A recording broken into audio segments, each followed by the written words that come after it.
Welcome back to another SCP reading, dear researchers. Today we're going to be reading SCP-414. Regardless, I might prefer myself sick.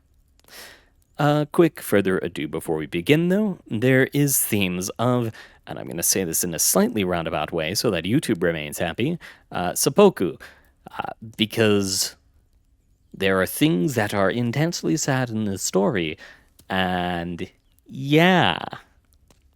If that's not something you're okay with, I recommend skipping this one and heading to the other. There are two released today because I missed yesterday, and so there we go. But now, without further ado, item number SCP-414, Object Class, Keter, Special Containment Procedures. SCP-414 is currently uncontained.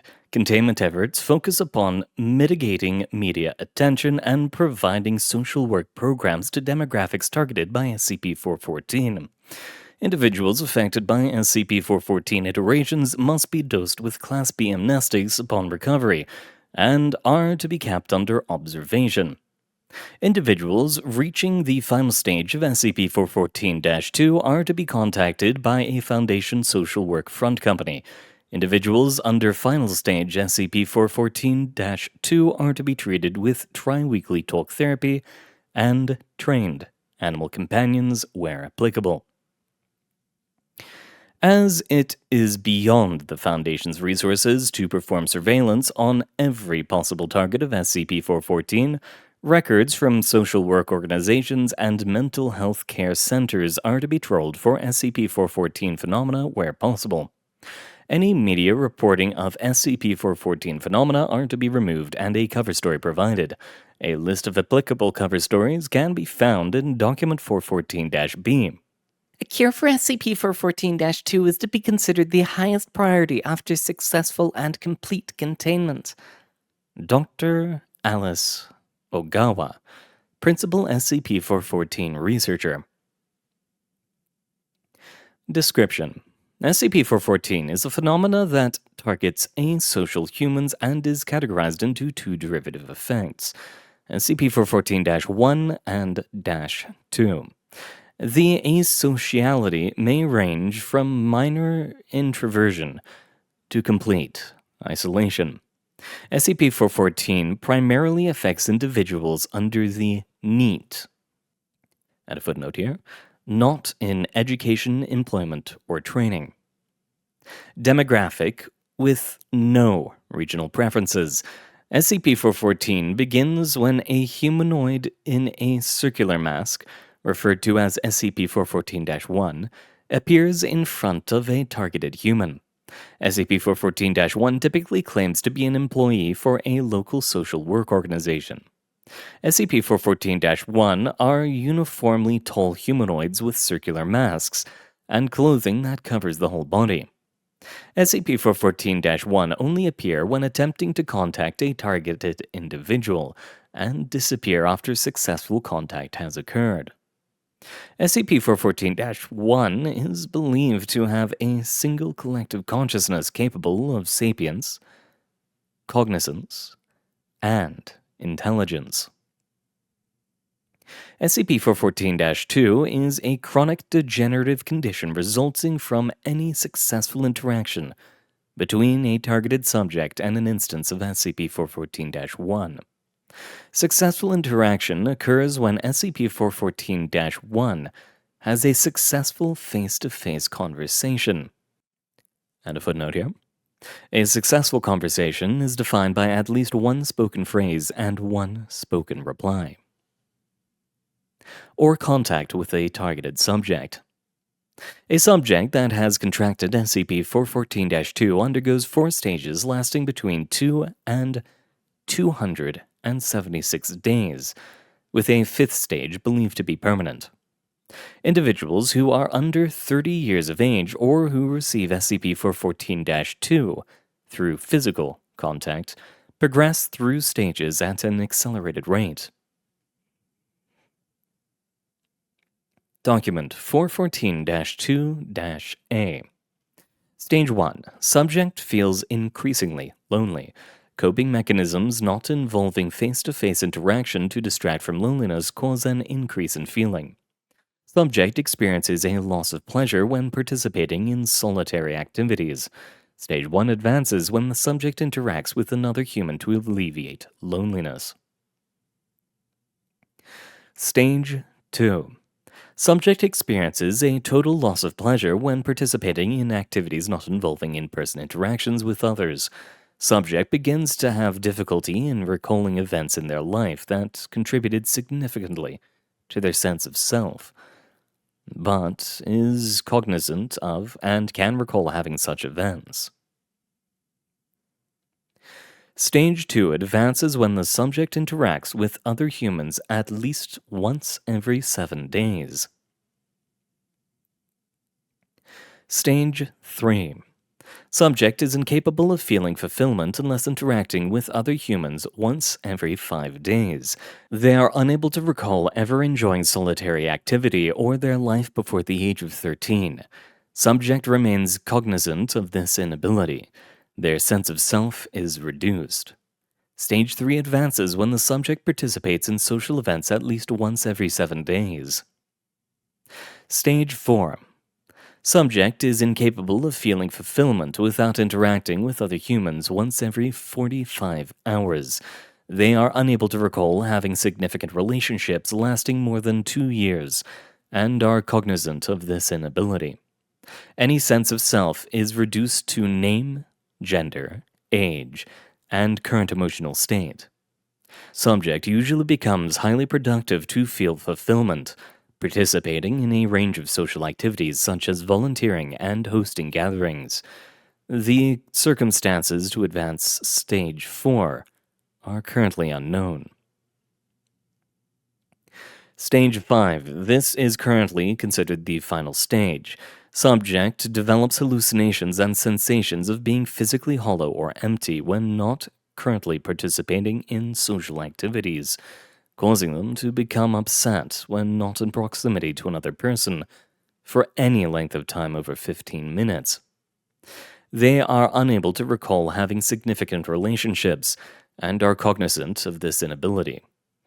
At least 100 individuals have been confirmed to have reached Stage 5. For a list of confirmed SCP-414-2 cases and extensive description, please refer to document 414-2-A.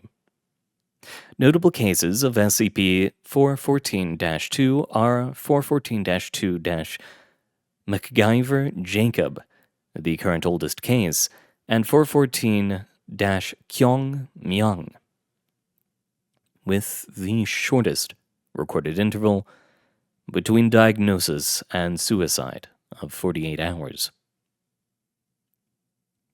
There is no cure or treatment available beyond coping mechanisms.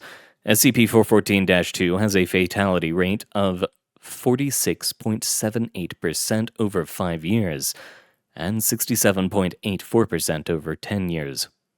Individuals over the age of 40 have significantly higher fatality rates of 87.23% over 5 years and 93.85% over 10 years. All fatalities are a result of suicide. 09/12/2014 Incident 414-A. At 6:02, Dr. Eliza Chung, then Principal SCP-414 research scientist, was contacted by 3 SCP-414-1. Dr. Chung had a successful conversation, transcribed below. Dr. Chung was succeeded by their primary assistant, Dr. Alice Ogawa, immediately after Incident 414-A. Despite consistent social interaction and animal companionship, Dr. Chung committed suicide on 9/3/2015, 965 days after advancing to Stage 5, SCP-414-2. Transcript of Incident 414-A. Begin log. 6:02. 3 SCP-414-1 humanoids appear at Dr. Chung's office door. Dr. Chung can be seen walking to their office. Dr. Chung stops upon seeing the group of SCP-414-1. 603. The group of SCP-414-1 move towards Dr. Chung at a speed of approximately 1 meter per second. One SCP-414-1 humanoid grasps Dr. Chung by the wrist as they attempt to leave. Dr. Chung begins to struggle and shout for assistance. 604. Security arrives. Dr. Chung can be seen waving their free arm and shouting, "Do not approach! Do not talk! Stand there, please!" Security draws weapons and aims at the group of SCP-414-1, but do not fire. Dr. Chung turns back to the group of SCP-414-1. 606. Dr. Chung calmly says, "If you wouldn't mind, could you answer a few questions? Why are you doing this? How do you benefit by doing this to people?"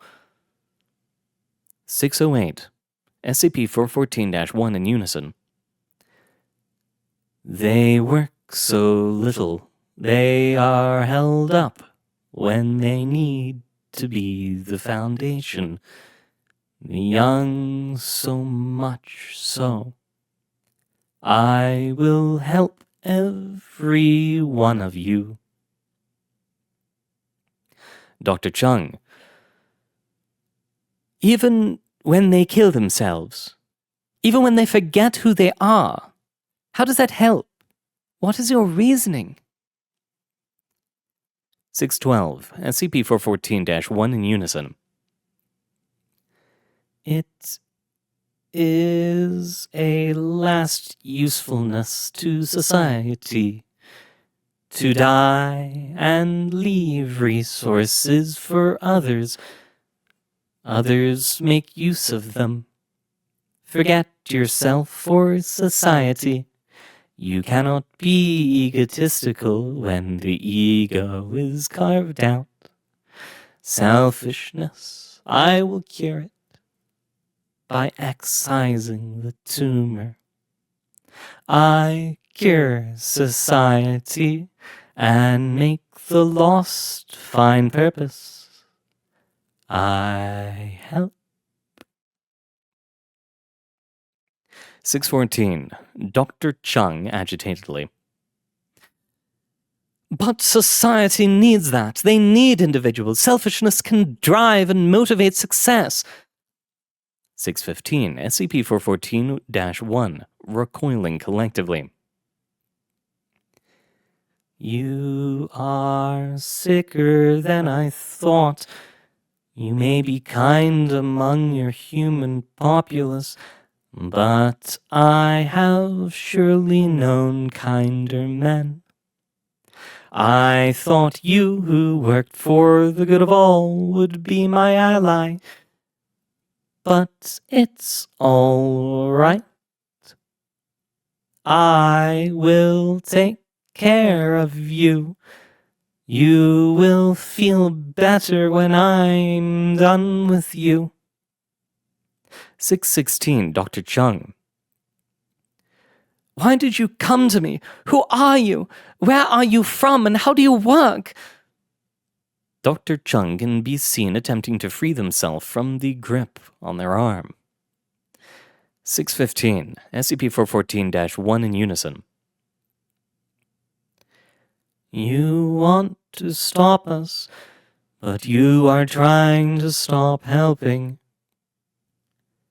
You are secure, contain, protect. I am society, community, progress, a shepherd for humans. You are a sick, lost lamb, not for much longer." 617. Dr. Chung attempts to speak, but an SCP-414-1 instance puts a gloved finger to their lips. The instance pets Dr. Chung's head and presses its mask against the side of their head, accompanied by a kissing sound. 618. The group of SCP-414-1 produces a flash of light, and the camera feed cuts for 0.3 seconds, When the feed is returned, all SCP-414-1 instances are missing. Dr. Chung kneels on the floor, head in hands. End log. Transcript of interview 414-56. Interviewed, Dr. Eliza Chung. Interviewer, Dr. Alice Ogawa. Forward, this interview occurs 35 days after Dr. Chung is confirmed to have entered Stage 5, SCP-414-2. Begin log. Dr. Ogawa. Good morning, Dr. Chung. How are you feeling? Dr. Chung excitedly. Good morning. Your face is so... Oh, it matters little. You are here. It is good to see you. Dr. Ogawa. Could you explain what you were about to say regarding my face? Dr. Chung, calming down. It was so... I once knew a face I once cared for. An assistant. I had an assistant, but I don't remember them. Dr. Ogawa. I see. How do you feel when you remember what you used to remember? Dr. Chung. It is an unpleasant emotion, definitely. I remember that I used to know and feel so much. I once had a past, but it's gone now. I used to have a project, but that's gone now. It's all gone. But enough about me. What's important to you? Tell me more about yourself. Dr. Ogawa. My research is important to me. It was the life work of my mentor, and now it's become mine. It's what connects me to them. Dr. Chung. It's good you have something to believe in. That's necessary. Someone's always has to believe in something with all their being. That's how humanity makes progress. Individuals pursuing what they believe in. Where's your mentor now? Dr. Ogawa, quietly. No longer with me, as I understand it. Dr. Chung. How unfortunate. I'm so sorry. Can I help you? Maybe be your assistant, or keep you company in the laboratories. As I understand, they can get very quiet and lonely. Dr. Ogawa begins to get up. Thank you for the offer, but I think we're done now. Dr. Chung. Wait, please, wait just a moment. Could you at least tell me your name? Dr. Ogawa, leaving, quietly replies with, Alice. Just Alice. Dr. Chung. I'm glad to have known you, Alice. I'm sure this research is stressful for you. I'm sure you've made your mentor proud. I think that's what an assistant would want, is to succeed their mentor. Dr. Ogawa whispers, Not as much as I want them back. Thank you for your kind words. Goodbye. Dr. Chung. Goodbye. Smiling, widely, and waving. Keep your head high. It'll get better. Have faith. End log. Closing statement. Dr. Ogawa no longer performs routine interviews with Dr. Chung. Routine interviews will now be conducted by Dr. K.M. And that certainly is one of the rougher endings to an SCP we've had so far. Remember, you are you, whether you are alone or with others. And if you choose to be one, don't forget the other. There are times when humans do need time alone, and there are times that all of you need to spend it with another person. Let them hear your troubles. Let them know that you are alive. But that is the time we have for today, dear researchers. It has been an honor reading for you. Good luck out there, and I hope to see you all next time.